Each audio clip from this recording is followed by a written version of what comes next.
ভিডিওটা শুরু করার আগে তোমরা যারা আমাদের চ্যানেলটা এখনো সাবস্ক্রাইব করো নাই দয়া করে সাবস্ক্রাইব করে দাও। আর দেখো পাশে একটা নোটিফিকেশন আছে, ওইখানে চাপ দিয়ে বেল আইকনটা বাজিয়ে দাও, তাহলে আমাদের ভিডিওটা সবার আগে পেয়ে যাবা। আরও একবার ভেবে দেখ, অনন্তপুর জায়গাটা কিন্তু ভালো নয়। শুটিং এর জন্য আরো ভালো লোকেশন কি তুই আরেকটু খুঁজলে পেতিস না? না পেতাম না, এরকম একটা প্রত্যন্ত গ্রাম এখন আর অন্য কোথাও তেমন একটা দেখা যায় না। খোঁজ নিয়েই বলছি। আর বাবা, তুমি একজন টিচার হয়ে আমাকে ওই সমস্ত ভূতের গাঁজাখড়ি গল্প বিশ্বাস করতে বলছো? I can't believe it. পৃথিবীর সবকিছুই যে তোমার বিলিফ সিস্টেমের আন্ডারে পড়বে তার তো কোনো মানে নেই। অনেক কিছু আছে যা বিজ্ঞানের যন্ত্রপাতি দিয়ে ধরা যায় না। তোর সাথে তো আর তর্ক করে জিততে পারবো না, আর কোনোদিন পারিও নি। কারণ বারণ করলে যে তুই শুনবি না তা আমি জানতাম। তবু বাবা হয়ে চিন্তা তো থেকেই যায়। বাবা, তোমাকে চিন্তা করতে হবে না। আর আমি তো একা যাচ্ছি না, আমার সাথে পুরো টিম যাচ্ছে। আমি কাজ মিটিয়ে ঠিক সময় ফিরে আসব। সবার দিকে খেয়াল রাখিস। তোর মা নিহাত বাড়ি নেই, তাই রক্ষে থাকলে তোকে কিছুতেই অনন্তপুরের মতো জায়গায় যেতে দিত না। আচ্ছা, তুমি অনন্তপুর নিয়ে এত মাথা ঘামাচ্ছ কেন বলো তো? কি আছে অনন্তপুরে? ভূত? আর থাকলেও বা তাতে আমার কি? আমি তো আর বাচ্চা ছেলে না। আমাদের স্কুলের ইতিহাসের টিচার নির্মল বাবু, ওনার বাড়ি ছিল অনন্তপুর। গত 4 বছর হলো ওইখানকার সব জমি জমা পানির দামে বেচে দিয়ে উনি কলকাতায় চলে আসে। ওইখানে থাকতে পারেনি। জায়গাটার জনসংখ্যা এমনি এমনি কম না, কেউ সেখানে থাকতে পারে না। আর যারা পারে তাদের হয় অন্য কোথাও যাওয়ার উপায় নেই, না হয় গা সওয়া হয়ে যায়। যাকে বাদ দে, আমি তোকে এসব বলে ডিমোটিভেট করতে চাচ্ছি না। না না, আমি ডিমোটিভেটেড হচ্ছিও না। অ্যাকচুয়ালি ভূতের গল্পে শুটিং করতে যাচ্ছি। তার লোকেশনটা যদি এমন হয় তাহলে অভিনেতাদের সুবিধাই হবে অভিনয়টা ফুটিয়ে তুলতে, বুঝলে? একদম রিয়েল ফিলিং আসবে। উঠি, অনেক প্যাকিং করতে হবে। পুষ্পা, বেরিয়ে আয়। তুই পালিয়ে আর বাঁচতে পারবি না। পুলিশ তোকে চারিদিক থেকে ঘিরে ফেলেছে। তুই বেরিয়ে না এলে পুলিশ তোকে গুলি করতে বাধ্য হবে। আমি 1 থেকে 5 গুনবো। দূর শালা, পুষ্পা করবে আত্মসমর্পণ ওই টিকটিকি গুলুর কাছে। তার থেকে ভালো নিজেকে নিজেই শেষ করে ফেলবো। ঝুঁকেগা নেই শালা। কাটেড।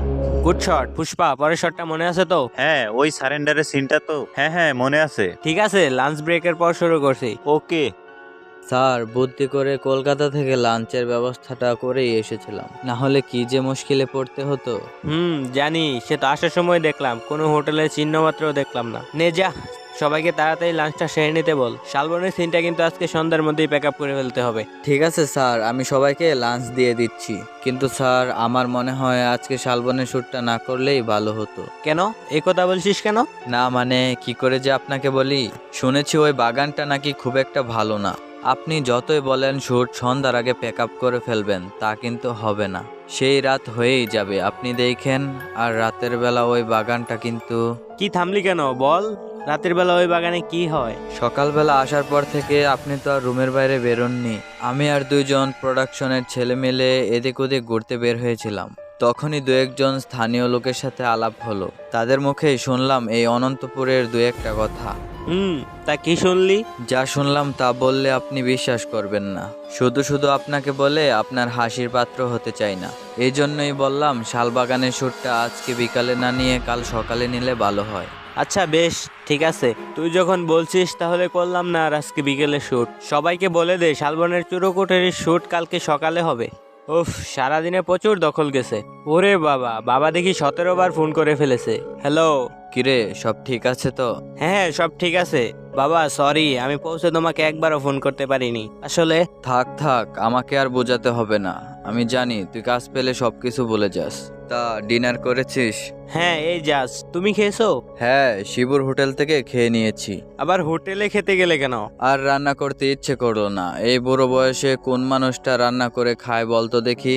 ঘরে একটা বউ থাকলে আজকে সে রান্না করে খাওয়াতো, তুই না থাকলে আমার খেয়াল রাখতো। আমারই পুরা কপাল। বাবা, তুমি আবার শুরু করলে? আচ্ছা ঠিক আছে, শুরু করলাম না, তুই সাবধানে থাকিস। আর আসল কথাটাই তো জিজ্ঞেস করা হয়নি, তোর কাজ কেমন চলছে? ভালোই, সবাই ভালোই কাজ করছে, তবে আমার মনে হয়... কিরে, কি মনে হয়? কিরে, চুপ করে আছিস কেন? Hello hello. বাবা, আমি তোমাকে একটু পরে ফোন করছি। আরে কি হয়েছে সেটা তো বল। Hello hello. কে তুমি? এইখানে কি করছো? এদিকে এসো। তোমার নাম কি? আরে কোথায় যাচ্ছ? কে রে বাবা, এই ছেলেটা এখন কোথা থেকে এলো? না, শুভকে একবার ডাকি তো। হ্যাঁ শুভ, একবার আমার ঘরে আয় তো। কেন, কি হয়েছে? কোনো সমস্যা? আরে তুই আয় না, তারপর বলছি। কি হয়েছে? শুভ, একটা ছেলেকে দেখলি? ছেলে? হ্যাঁ, ওই 16-17 বছর বয়স হবে। না তো, আপনি কোথায় দেখলেন? আমার ঘরে এসেছিল, এই তো এইমাত্র। আমি কাছে ডাকলাম আর দৌড়ে পালিয়ে গেল। হবে হয়তো পাশের বাড়ির কারো ছেলে। কার ছেলে এত রাতে টই টই করে বেড়াচ্ছে? বাবা মার কোনো খেয়াল নেই? যাগে, তুই যা, শুয়ে পড়। আর কালকে কিন্তু সকাল 7টায় শোট শুরু করতে হবে। হ্যাঁ হ্যাঁ, সব রেডি আছে। কতক্ষণ যে ঘুমিয়েছিলাম জানি না, হঠাৎ বাইরে একটা তীব্র আওয়াজ কানে আসলো। একটা গাড়ির ব্রেক খসবার আওয়াজ, সেই সাথে একটা ছেলের তীব্র আর্তনাদ। সর্বনাশ করেছে, কেউ বোধহয় বাইরে রাস্তায় গাড়ি চাপা পড়লো। সেই ছেলেটা না তো? বিছানা থেকে নেমে বাইরে চলে এলাম। খালি রাস্তায় খাকা করছে, গভীর রাতের শূন্যতা, তাছাড়া আর কেউ কোথাও নেই। হঠাৎ দূরে, বেশ দূরে কোথাও যেন একটা মহিলার আর্তচিৎকার শোনা গেল। কি যে যন্ত্রণা, কি যে করুণ সে আর্তনাদ, শুনেই বুকের ভেতরটা একটা শিহরণ খেলে গেল। যাব, গিয়ে দেখবো কি ব্যাপার। না থাক, একেই গভীর রাত, তার উপর মেয়ে মানুষ, রিস্ক না নেওয়াটাই ভালো। হঠাৎ মনে হলো আমার শরীর কেমন যেন ভারী হয়ে আসছে। হিম শীতল একটা কিছু যেন আমার শরীরটাকে অদৃশ্যভাবে জড়িয়ে ধরে আছে। তা এতটাই ঠান্ডা, আমার হাড় শুদ্ধ শরীর যেন কেঁপে কেঁপে উঠছে। কি হলো হঠাৎ?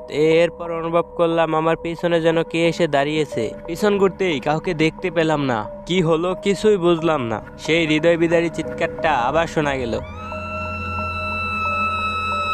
খেয়াল করলাম শরীর তার স্বাভাবিক অবস্থায় ফিরে আসছে।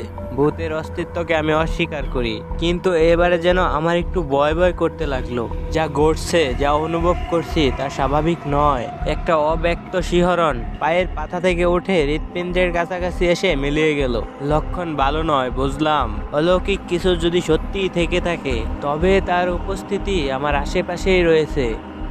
ঘরে ফিরে এলাম। এত রাতে আর কাউকে বিরক্ত করা যায় না। লাইটটা জেলে রেখেই শুয়ে পড়লাম। জানি আজ আর ঘুম আসবে না। না, বাবার কথাটা শুনলেই মনে হয় ভালো হতো। জায়গাটা সুবিধার না, কাল শুটিং ভালোই ভালোই শেষ হলেই জায়গাটা ছাড়তে হবে। নাইম স্যার তাড়াতাড়ি উঠেন। হ্যাঁ, দরপর করে উঠিয়ে লাফিয়ে বসে পড়লাম। প্রোডাকশন ম্যানেজার ফাহাদের গলা। এত রাতে ওর আবার কি হলো? নাইম স্যার তাড়াতাড়ি বাইরে আসেন, সর্বনাশ হয়ে গেছে। হ্যাঁ, দাঁড়া, আসছি। কিরে, কি হয়েছে? স্যার, জায়গাটা খুব ভয়ঙ্কর, এইখানে শুটিং না ফেললেই ভালো হতো। কেন, কি হয়েছে সেটা বল আগে। স্যার, শুভকে। শুভ? কি হয়েছে শুভর? কিরে চুপ করে আছিস কেন? বল, শুভর কি হয়েছে? শুভর হঠাৎ কি হলো জানি না। আমি একটু বাথরুমে যাব বলে উঠেছিলাম, দেখলাম শুভ কোথায় জানি একা একা হেঁটে যাচ্ছে। আমি ডাকলাম, কিন্তু ও কোনো উত্তর দিল না। ওর ভাবসাব দেখলে মনে হলো ও যেন আমার কথা শুনতেই পেল না। হোয়াট? সে কি? কোন দিকে গেল? আমি ওকে অনুসরণ করে কিছুটা পথ গিয়েছিলাম, তারপর দেখলাম ও শালবনের পথে ঢুকে গেল। তারপর ওর আর পিছু নেওয়া সাহস হলো না স্যার। ওখান থেকে সোজা ফিরে আসে আপনাকে ডাকলাম। আচ্ছা, চল দেখি। দুজন মিলে রওনা দিলাম শালবনের দিকে। কিছুটা হাঁটবার পরে রাস্তা পেরিয়ে শালবনে নেমে এলাম। চারিপাশ থেকে বেশি আসছে একটানা শিয়ালের চিৎকার। ফাহাদ হাঁটতেছে আমার সামনে, আর আমি তার পিছনে। শুভ এত রাত্রে এইখানে এসেছে। ফাহাদ, কোথায় শুভ?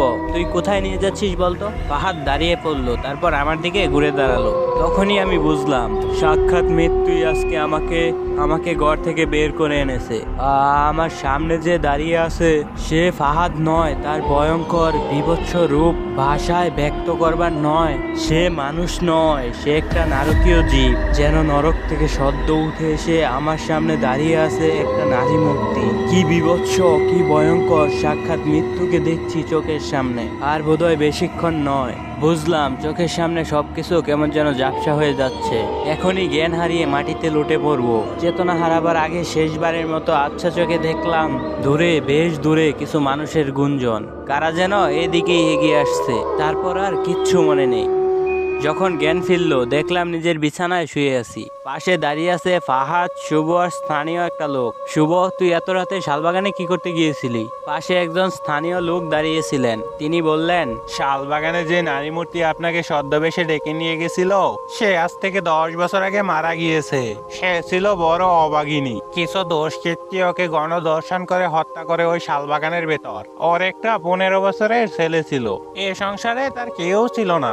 ওই ছেলেটা মায়ের খোঁজে রাস্তায় রাস্তায় ঘুরতে থাকে। তারপর একদিন রাস্তা বেরোতে গিয়ে গাড়ি চাপা পড়ে মারা যায়। সেই থেকে ওই ছেলেটা আর তার মায়ের অতৃপ্ত আত্মা এই অনন্তপুরে থেকে যায়। সব মানুষের প্রতি তাদের বড় রাগ, বড় ঘৃণা। রাতের বেলা যেভাবে আপনাকে ডেকে নিয়ে গেছিল আজ, তেমন ভাবে আরো আগে অনেককেই ডেকে নিয়ে গেছিল ওই পিশাচিনী, তারপর নৃশংসভাবে হত্যা করেছে। উনি ঠিকই বলছে স্যার, আমার ঘুম আসছিল না দেখে বাইরে বের হয়েছিলাম, দেখলাম আপনি একা একা ওই শালবনের দিকে হেঁটে যাচ্ছেন। আমার সন্দেহ হয়, আমি ঠিক তখনই ছুটে গিয়ে স্থানীয় লোককে জানাই, তখন তারাই গিয়ে আপনাকে উদ্ধার করে। আর একটু দেরি হলে যে কি হতো। আপনারা বাইরের মানুষ, এখানে আর থাকবেন না। কাল সকালেই গাড়ি নিয়ে রওনা দিন।